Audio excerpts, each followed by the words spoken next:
Hello दोस्तों, कैसे हो? जेकेसीएसबी फाइनेंस अकाउंट असिस्टेंट का सिलेबस है आपके सामने।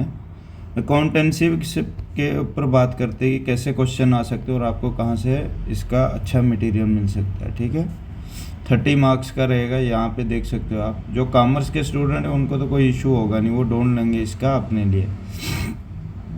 ठीक है, तो जो बाकी है वो क्या करें इसमें। ठीक है, देखो इसमें सबसे पहले आपने जर्नल एंट्रीज पे बहुत अच्छे से अपनी पकड़ बनानी है। जर्नल एंट्रीज, बाकी बेसिक तो है ही जर्नल एंट्रीज पे। ठीक है, और इनको किस तरह सॉल्व करते हैं, और वो भी ध्यान रखना है कि अगर आपने कोई इसके जो क्वेश्चन होते हैं उन पे भी 2-3 क्वेश्चन भी आएंगे, जर्नल एंट्रीज भी 2-3 आएंगे। ठीक है, तो यहाँ पे देख सकते हो आप, introduction financial accounting and it's term. ये तो नॉर्मल ऐसे ही है। अकाउंटिंग इक्वेशन एंड जर्नल सबसे इंपॉर्टेंट टॉपिक है। Voucher approach in accounting normal है। आप अगर वाउचर के बारे में पता लगा लोगे वाउचर क्या होता है अकाउंटिंग में।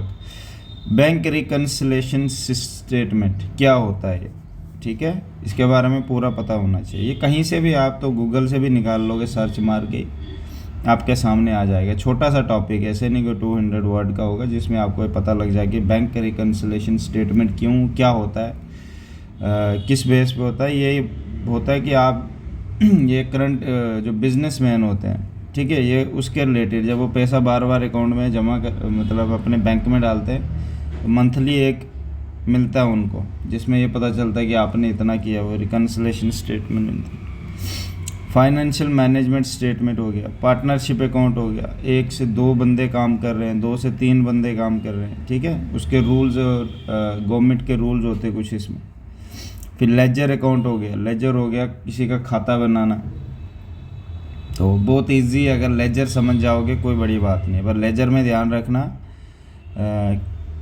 लेजर में आपको कैसा क्वेश्चन पूछ सकते हैं। फॉर एग्जांपल बोलेंगे फ़ोन अंडर हेड कैसे आएगा, कंपनी का फ़ोन, तो ये होता है भाई फिक्स्ड एसेट। ठीक है, ऐसी चीज़ें पूछेंगे आपको। फिक्स्ड एसेट क्या होता है, करंट एसेट क्या होता है, तो ऐसी एग्जांपल इसमें आ सकती है। आपको मैं बताऊंगा अभी बाद में कि कहाँ से पढ़ना, पहले आपको मैं थोड़ा थोड़ा समझा। कैश बुक और फाइनेंशियल ऑडिट क्या होता है। ठीक है, कैश बुक जो डे टू डे मेंटेन रखी जाती है, जो हमारा हर दिन पैसा बाहर जाता है, हर दिन आता है, या बैंकिंग के अंदर कुछ भी हमें किसी के साथ लेन देन रखते हैं उसका। फाइनेंशियल ऑडिट होता है, मतलब ऑडिट करते हैं हम, जब लेन देन होता है शाम को देखते हैं कि हमने हमारा हिसाब ठीक है, कहीं गलती तो नहीं हो, कहीं क्रेडिट को गलती से डेबिट तो नहीं डाल दिया, डेबिट को कहीं गलती से क्रेडिट तो नहीं डाल दिया। डेबिट और क्रेडिट का मैं अच्छे से समझाऊंगा। गोल्डन रूल, जो कि आपको सबसे ज़्यादा उस पर ध्यान रखना अगर अकाउंटिंग में अच्छा स्कोर लेना तो। Elements of double entry system. अभी सिंगल एंट्री सिस्टम भी होता है पर उसको बंद कर दिया गया है। डबल एंट्री सिस्टम यही है कि डेबिट और क्रेडिट, ठीक है, एक पैसा अगर डेबिट जा रहा है तो दूसरा क्रेडिट हो रहा है, तो ऐसे ऐसे करके डबल एंट्री सिस्टम इसको कहा जाता है। ट्रायल बैलेंस पूरा हमारे बिजनेस में क्या क्या हुआ। फॉर एग्जांपल मैं बोलूँगा सैलरी के लिए पैसे दिए, पेट्रोल गाड़ियों का इतना लग गया, मशीनरी का इतना खर्चा आ गया, मतलब जितना भी बिजनेस में वो हो रहा होगा उसका हम सारा जब लाते हैं डेटा एक शीट में बनाते हैं, उसको कहते हैं ट्रायल बैलेंस। ट्रायल बैलेंस के बाद फिर हम उसका बैलेंस शीट में कन्वर्ट करते हैं, मतलब सारा डेटा वहाँ से उठा उठा के बैलेंस शीट में डालते हैं, उसके बाद बैलेंस शीट प्रिपेयर होती है। ठीक है, ट्रायल बैलेंस है। फिर ट्रेडिंग अकाउंट क्या होता है। ट्रेडिंग अकाउंट होता है, पता है, ये ट्रेड करना, उसमें क्या क्या हमने सेल किया, क्या हमने परचेज़ किया वगैरह वगैरह, यही होता है। खर्चा कितना आया, बस ट्रेडिंग में यही होता है, इससे ज़्यादा कुछ भी नहीं। फिर profit and loss account and balance sheet. ठीक है, सबसे पहले ट्रायल बैलेंस बनता है, फिर ट्रेडिंग अकाउंट, फिर ट्रायल बैलेंस तो मतलब बैलेंस शीट से पहले बनता है। Trading, profit and loss and balance sheet. फिर प्रॉफिट एंड लॉस अकाउंट क्या होता है, ये मतलब हमारा प्रॉफिट कितना हुआ, लॉस वगैरह, इसको डीपली समझना पड़ेगा आपको, क्योंकि डेबिट साइड कौन सी चीज़ें आती है, क्रेडिट साइड कौन सी आएंगी। ठीक है, उसमें से लाइनें बनती है, जैसे ये डेबिट हो गया, ये क्रेडिट हो गया, तो यहाँ पे डेबिट वाला, यहाँ पे क्रेडिट वाली चीज़ें आएंगी, तो वो कौन से आएंगी आपको पता होना चाहिए। कंसेप्ट ऑफ सोशल अकाउंटिंग क्या होता है। Social audit, cash based single entry system of accounting, ये आपको पता होना चाहिए। पब्लिक फाइनेंशियल मैनेजमेंट सिस्टम, इसका पहले नाम क्या था, ठीक है, नॉर्मल ही है, छोटा ही है, कम से कम 100 वर्ड का है, बस समझना ज़रूरी है क्योंकि हम ऐसी चीज़ें छोड़ देते हैं। बहुत इंपॉर्टेंट। इसका ओल्ड नेम क्या था, अभी रिसेंट में नाम क्या, और ये होता क्या है, बस इतना ही देखना है इसको और कुछ भी नहीं है इसमें।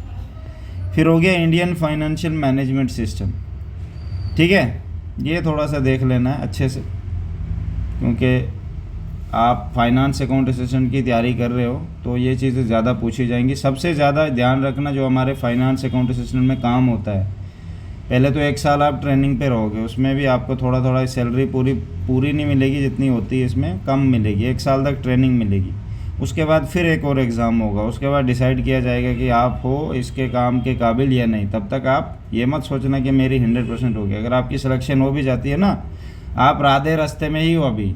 इस बात का मैं वो लास्ट के वीडियो में समझाऊंगा। फाइनेंस की तो तैयारी करनी है, उसका पता भी होना चाहिए। टैक्सेशन हो गया, टैक्स लॉ, डायरेक्ट इनडायरेक्ट, ठीक है। टैक्स का पूरा आपने ध्यान रखना है। 2017 में आया था, 1 मई की जून है कुछ ऐसे, जुलाई 1 जुलाई 17, हाँ 1 जुलाई से आया था ये, ठीक है 2017। तो ये तो पूछेंगे ही, पर ध्यान रखना। उसके बाद जो टैक्सेशन सिस्टम इस बार का जो न्यू है 2026-2027 का जो बजट निकला है, उसमें क्या उन्होंने इनकम के हिसाब से रखा हुआ है, देख लेना भाई। कितनी इनकम पे 5% कटेगा, कितने पे, वो जो भी है रूल बनाया इन्होंने, उसको अच्छे से पढ़ लेना उसका, और पीछे दे हिस्ट्री देख लेना इसकी कहाँ से आया। डायरेक्ट और इनडायरेक्ट कौन सी इनकम, ये तो मोस्ट इंपॉर्टेंट है, आपको पता होना चाहिए। डायरेक्ट क्या होता है, डायरेक्ट इनकम आती है कहाँ से, इनडायरेक्ट। इनडायरेक्ट देखो बिजनेस से आती है, आपने आगे सेल किया कुछ चीज़ तो वो बंदा भरेगा, हो गया इनडायरेक्ट। डायरेक्ट सैलरी से होता है, ठीक है। तो डायरेक्ट में बहुत सारी एग्जाम्पलें आती है, इनडायरेक्ट में भी बहुत सारी एग्जाम्पलें आती है, तो आपने इसको बहुत अच्छे से देखना। और टैक्स लॉ के बारे में आपको नॉर्मली जानना, कोई इतना कुछ नहीं। ITR के बारे में जान लेना, GST वगैरह के बारे में, क्योंकि most important finance account assistant में ये काम होते होते, ठीक है, सबसे ज़्यादा यही होते हैं। तो वो डेफिनेटली इस बारे में आपको पूछेगा और कुछ भी नहीं। उन्होंने बहुत चालाकी से गेम खेलनी है, पर आप ध्यान रखना कि आप जॉब कौन सी करने जा रहे हो और बस उसी के रिलेटेड वो पढ़ना है। कोई फालतू इधर उधर नहीं कि इधर से पूछ लेंगे, नहीं, वो वही पूछेंगे जो आपकी ट्रेनिंग के दौरान आपसे कराया जाएगा, या किसी फाइनेंस अकाउंट असिस्टेंट जिन्होंने पहले क्लियर किया हो उनसे मिल सकते हो, उनसे पूछ लेना कि काम किस रिलेटेड होता है, तो आपको पता लग जाएगा। फिर कास्ट मैनेजमेंट, बजटरी कंट्रोल, ठीक है भाई। हमारा जो भी कास्ट मैनेज करते हैं हम, कि हम किस प्रोडक्ट की कितनी कास्ट रखें मार्केट में, ताकि हमें दूसरे जो बंदे जो हमारे सेम प्रोडक्ट मतलब बना रहे हैं, सेम टाइप बना रहे हैं, तो हम उनके साथ मतलब कंपटीशन में आगे भी रहें और हमारा नुकसान भी ना हो। साथ में बजट बनाया जाता है हर साल का। फिर कॉस्ट अकाउंटिंग के बारे में, तो फिर डेवलपमेंट ऑफ अकाउंटिंग, इतना इसका नहीं है ज़्यादा। सबसे ज़्यादा इसमें अगर है 3 चीज़ें ध्यान रखना, जिसके बारे में यहाँ पे मेंशन कर रहा हूँ मैं। Personal account, real account and nominal account, ठीक है। इसके मैं रूल बता देता हूँ जो कि आपको पूरा पता होना चाहिए, वरना आपका ये इस पे पूरा अकाउंटिंग निर्भर है। ऐसे नहीं कि कोई कुछ ऐसे, इस पे पूरा अकाउंटिंग निर्भर। मैं भी बताता हूँ क्या है। देखो, पर्सनल जो अकाउंट होता है वो रिलेटेड टू इंडिविजुअल फर्म होता है एंड ऑर्गेनाइजेशन। मतलब आप जैसे फॉर एग्जांपल मेरा अकाउंट हो गया, JKSSB वाला अकाउंट हो गया, अजय अकाउंट हो गया, कैपिटल अकाउंट हो गया, मेरी इनकम का बैंक अकाउंट हो गया, ठीक है। किसी इंसान का अकाउंट हो गया, किसी एक फर्म का, वो पर्सनल अकाउंट में आएगा। और पर्सनल अकाउंट में क्या होता है, डेबिट द रिसीवर, अगर कि पैसे मिल रहे हैं तो डेबिट होंगे, अगर देने वाला क्रेडिट में जाएगा, जो पैसा दे रहा है वो क्रेडिट में जाएगा, जो ले रहा है वो डेबिट में जाएगा। पर्सनल में ध्यान रखना, ये इसीलिए होता है debit the receiver, credit the giver. Debit receiver ले रहा है, क्रेडिट दे रहा है, क्रेडिट द गिवर। इसी में सिर्फ अगर जब भी आपको क्वेश्चन पूछा जाएगा वो किसी एक सिंगल बंदे के लिए होगा, related to individual firm and organisation, तो उसमें ये वाला रूल लगेगा। अब रियल अकाउंट में क्या होगा, रियल अकाउंट होता क्या है, represents tangible and intangible asset. ये एसेट के रिलेटेड होता है, ठीक है। एसेट वो क्या होता है, हमारी मशीनरी होगी, हमारी पैसा हो गया उसमें, मतलब हर एक चीज़ जो हमारा एसेट है हमारी कंपनी, बहुत सारी चीज़ें होती है। कंप्यूटर हो गया भाई, टेबल हो गया, हमारा एसेट है वो वहाँ कंपनी का, जिसको लॉन्ग टर्म वाला भी होता है, शॉर्ट टर्म वाला भी होता है। इसमें क्या रूल लगता है, डेबिट व्हाट्स कम इन, डेबिट आता है जो, क्रेडिट गोज आउट, जो जा रहा है, डेबिट जब भी एसिड के बारे में बात की जाए तो समझ लेना ये रियल अकाउंट से पूछा जा रहा क्वेश्चन। आपको रूल पता होना चाहिए, डेबिट व्हाट्स कम इन, कि अगर आने की मतलब कह रहे हैं कि हमने ये लाया कंपनी में, तो आपको क्या करना, लाने का क्रेडिट डेबिट में डाल देना, और बाकी लाने के पीछे हमने क्या दिया उसको क्रेडिट में डाल देना। पैसा दिया ना हमने, उसको क्रेडिट में डालना आप लोगों ने, ठीक है। ये होता है रियल अकाउंट, एसिड के ऊपर पूरा निर्भर होता है। ये रूल है भाई, गोल्डन रूल है, इसके आधार पे पूरी अकाउंटिंग खड़ी है, ठीक है। फिर नॉमिनल अकाउंट क्या होता है, देखो इसमें होता है मशीनरी, बिल्डिंग, गुडविल, फर्नीचर, ठीक है, रियल अकाउंट में आएगा। मैं समझा देता हूँ ऊपर से। अब नॉमिनल अकाउंट हमारा इतना खतरनाक होता है ना, जो बिजनेस में मोस्टली यूज़ किया जाता है सबसे ज़्यादा। पर्सनल तो ठीक है, पर नॉमिनल भी। नॉमिनल होता है deals with expenses, loss, income and gain. मतलब हमारे बिजनेस में जो भी खर्चे हुए हैं उस बेस पे ये निर्भर है, लॉसेज हुए हैं उस बेस पे निर्भर है, इनकम आई है या हमें कोई फ़ायदा हुआ उसका, वो इस पे पूरा टोटल निर्भर है, ठीक है। Debit all expenses is loss, अगर डेबिट होगा मतलब हमारा एक्सपेंसेस एंड लॉसेज हुए हैं तो उसको हम डेबिट करेंगे। अगर क्रेडिट हुआ तो हमारा गेन हुआ अकाउंट में। आपको एक क्वेश्चन आया था लास्ट ईयर अकाउंटिंग में, बहुत सबने गलत कर दिया था। उनको लगा था नॉमिनल कि क्रेडिट तो अकाउंट में गई, होता है क्या है, देखो उन्होंने क्वेश्चन पूछा था कि आप बैंक जा रहे हो, बैंक में आपने 1000 रुपया बैंक को दिया और बैंक को बोला कि आप मेरे अकाउंट में डाल दो, तो बैंक के खाते से वो डेबिट हुआ कि क्रेडिट हुआ? आपको लगा मैंने बैंक को पैसे दिए तो बैंक को क्रेडिट हुआ, ना मेरे भाई, बैंक के खाते से डेबिट हुआ, हमारे अकाउंट में क्रेडिट होता है वो, ठीक है। अब ये चीज़ है, ये ध्यान रखना, वो इसमें आता, अब आप लोगों ने कर दिया होगा इस वाले फार्मूले से, तो वो कांड हो गया, गलत हो गया क्वेश्चन। यही होता है, मैं तभी कह रहा हूँ ये पर्सनल नाम, इसको रटा लगा लो भाई। आप नॉन अकाउंटिंग स्टूडेंट हो, अगर आपने चाहते हो कि इस चीज़ को क्लियर करना है तो आप लोग इसको ये देखना भाई। इसमें एग्जांपल क्या रहेंगी, जैसे सैलरी अकाउंट हो गया, रेंट अकाउंट हो गया, कमीशन रिसीव्ड हो गया, इंटरेस्ट पेड हो गया, हमारे बिजनेस के रिलेटेड कुछ भी चीज़ें ऐसी हो तो वो इसमें आ जाता है भाई नॉमिनल अकाउंट में।